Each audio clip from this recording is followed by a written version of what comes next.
Deməli qızlar, yoldaşım üçün dolma yemişdim. Özüm üçün də dedim ki, badımcan qızardım.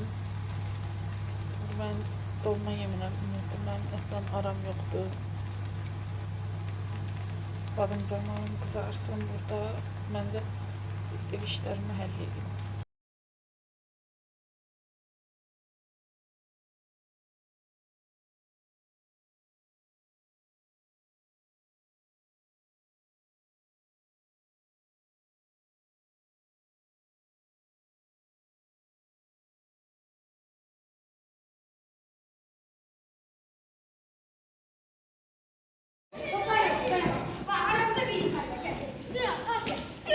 Bir ay can.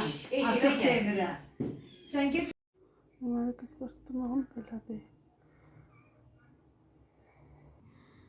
Yəni şeydir əslində, burası telefonda solğun görsənir.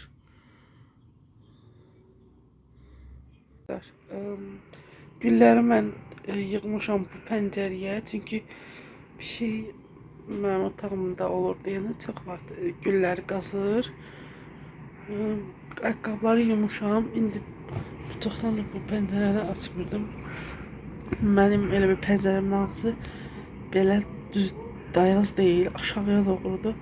Ayaqqabıları yudum ki, yumuşam ayaqqabıları. Ayaqqabıları yumuşam. İndi bura qoyacağım. Şimdi hava yaxşıdır.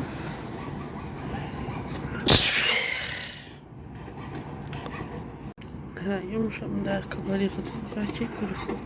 Hava da yaxşıdır. Güneş vurup qurudacaq ayaqqabıları. İnarsınız qızlar, inarsınız. 2 gündür vəziyyətim çox pisdir, grip olmuşam yenə. İnarsınız. Özünüzü qoruyun, çalışın, xəstələnməyin. Deməli qızlar, ayaqqabıları belə gün qabağını düzdüm, qəşəng. Burada xarab olub. Mən yenə də qar yağanda falan markete falan gedəndə geyinirəm. Belə bazara falan gedəndə. Qara yaxşıdır. Günlərimizi də sulayım. Bunun suyu az oldu bayaq.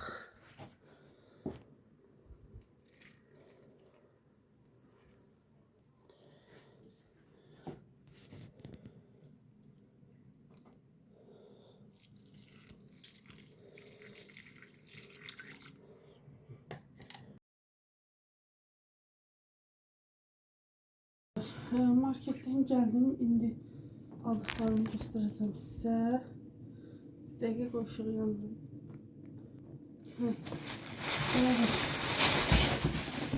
Bir kova getirdim. Böyle indirime düşmüştü. 1-3 manata.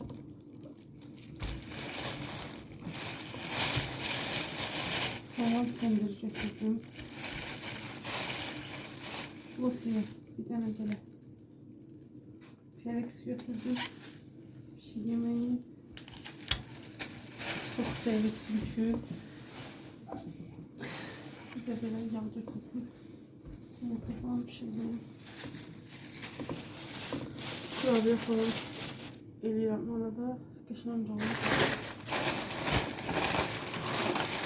Bu da kastadan.